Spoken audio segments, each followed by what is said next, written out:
So, you all mic'd up?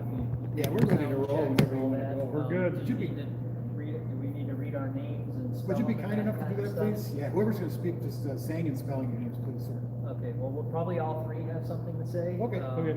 And so I'm Michael Bauman, Superintendent, Lakeville Area Schools. MICHAEL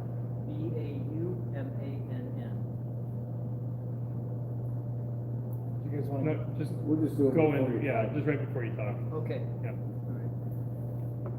And, I'll just say too, I'll preface by telling you that, we'll take some questions, right after. Just wanna say a couple things, to you. Is there anything in particular that any of you need me to do, or either of these two gentlemen to do, to get this as best recorded as possible? No, I Just think, your statement and then we'll just go from there. Okay. I just want to say thank you all for coming here. I know you have some questions. I'd like to make a statement on behalf of Lakeville Area Schools. Have a clean driving record, no DUIs. You can drop your auto insurance rates to as low as $19 a month. Sorry about that. All right.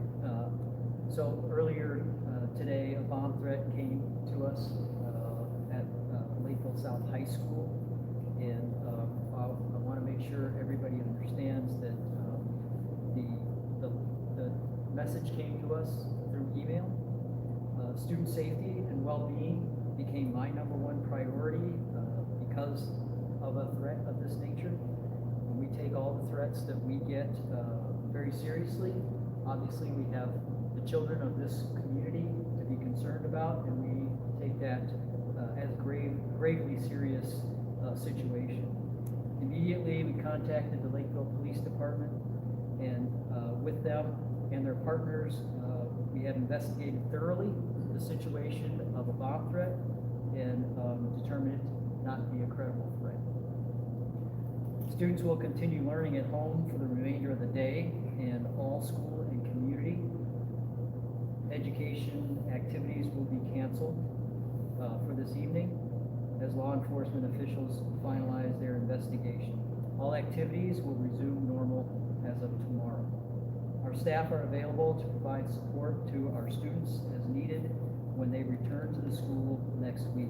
And parents have received communication to help them process today's events for their children. Those are the important things I want to make sure we address. I also would like to just let everybody know that we went through a process to make a determination about the credibility of the threat, and we did some mitigation with regard to trying to take care of our buildings and our school district.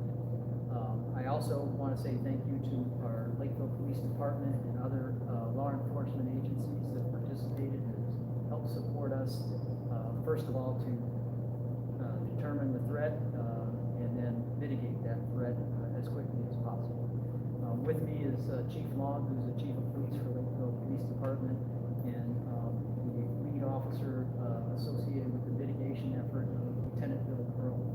So I'll ask Chief Long to make some comments, and then we'll take some questions. Thank you.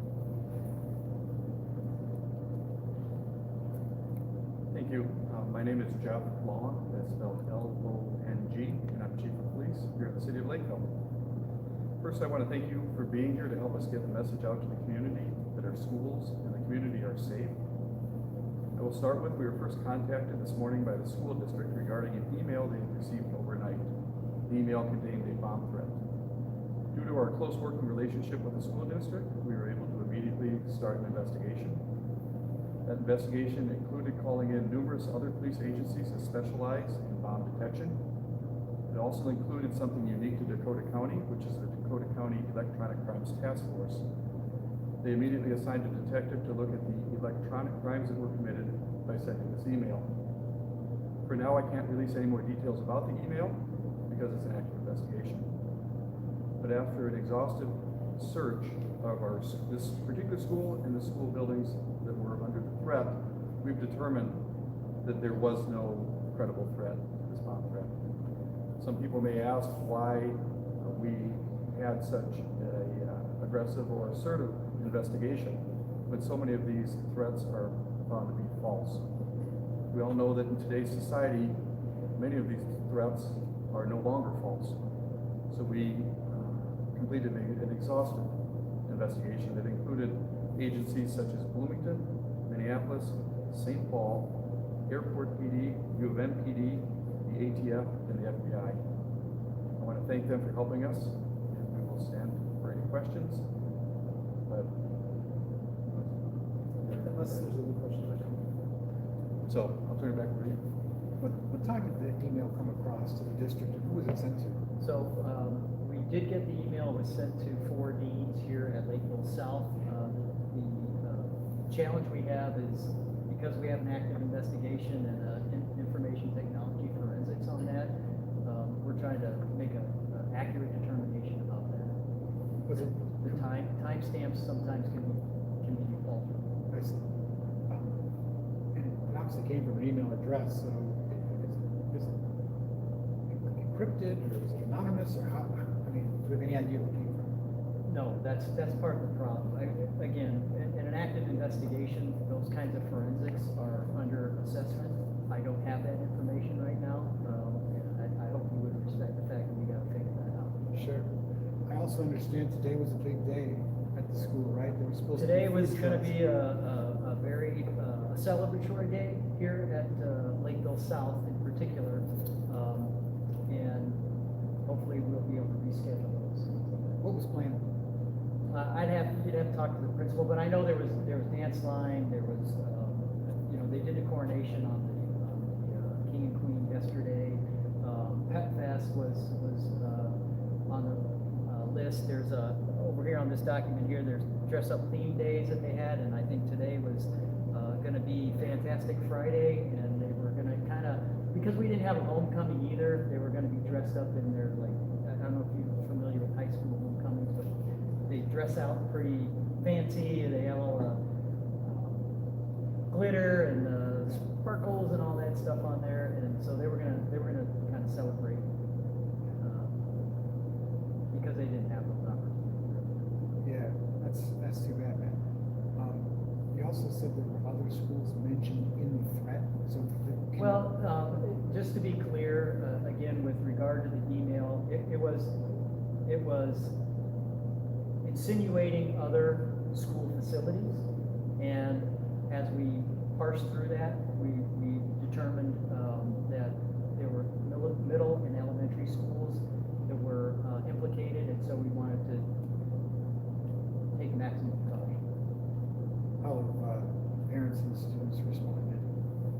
Well, frustrated, for sure, scared, concerned, but I think we tried to communicate as much information as quickly as we could with regard to not having students and staff in the buildings until we could mitigate the threat.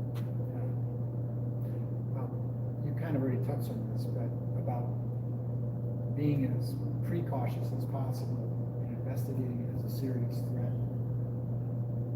Can you talk about where we are in society and today, where you have to take these threats seriously again because you see so many of these actually carry through? Well, I'm a superintendent of a school district, so I will comment on the fact that I think the safety of our students has to be put first. And if there's a doubt, first of all, it's a serious threat because we're talking about loss of life, potentially loss of life, loss of limb, loss of eyesight. So that's pretty important. The fact that we didn't have the ability to mitigate the threat in ahead of the notification kind of made us have to make a quick decision. And so in my mind, and I take full responsibility, it was my decision to have our students stay out of our buildings, have our staff stay out of our buildings. We have the assets and capability to do digital learning, and so we tried to pivot to that option so that at least some learning continued to occur, and it wasn't a complete total disruption of the day. Chief, what kind of penalty, what kind of crime is it to make a threat of this nature? I can go ahead and take that one. Lieutenant Bill Gerl, Gerl. This would be qualified as threats of violence. It's a felony, carries a 5-year penalty and potentially a $10,000 fine. Chief, I got a question for you. So you listed all those agencies that came in to help you guys. Did they come in and just separate and go into to the different schools to check stuff out? Like bomb squad, all that? Bill was on site, so I'm gonna answer that. We brought in the agencies that Chief Long had mentioned. We kind of coordinated here at Lakeville South, and so we had all the resources come here to South. This is the largest facility that we needed to clear, and then from here, as the dogs became available, then we sent them to other nearby schools that we wanted to clear. How easy is that? I mean, that's a lot of agencies to ascend on one district. It is. It was. If you were here when we got all the dogs here, it was actually very impressive the amount of canines that we were able to get down to this facility in a matter of a few hours. It actually was very impressive. I think within 90 minutes we had a decent number of canines here to start that process. Again, I respect the investigation. I'm just curious if you have any idea if this is something like a kid prank or like a very sinister threat, or both. Well, where we stand right now, the fact that we've cleared our facility and we know that the threat itself has been mitigated, the nature of that threat is what we have to ascertain, obviously. I wish I could say and point to a specific way to describe that. Right now, I don't have that knowledge and information. But as any investigation, you assess needs, situations that may have occurred in the last week, and try to make some determinations based on the investigation. And I guess for me, finally, just if you want to address parents, students, concerned citizens, and sort of maybe their concerns going forward. Yeah, so what I would tell our parents, and again, the Lakeville Police Department and law enforcement response was swift and very helpful, and I would ask that everybody realize that as we deal with threats of this nature, that safety is very important to all of us. We are most concerned about our students and our families, and we're grateful that all of you were able to respond positively to this. The future, I think, with respect to any kind of threats, we'll have to deal with those as they present themselves. But you should rest assured that the partnership that we have and the communications we have with law enforcement are as solid as they can be. Thank you very much. All right? Thank you. Thanks. Appreciate it.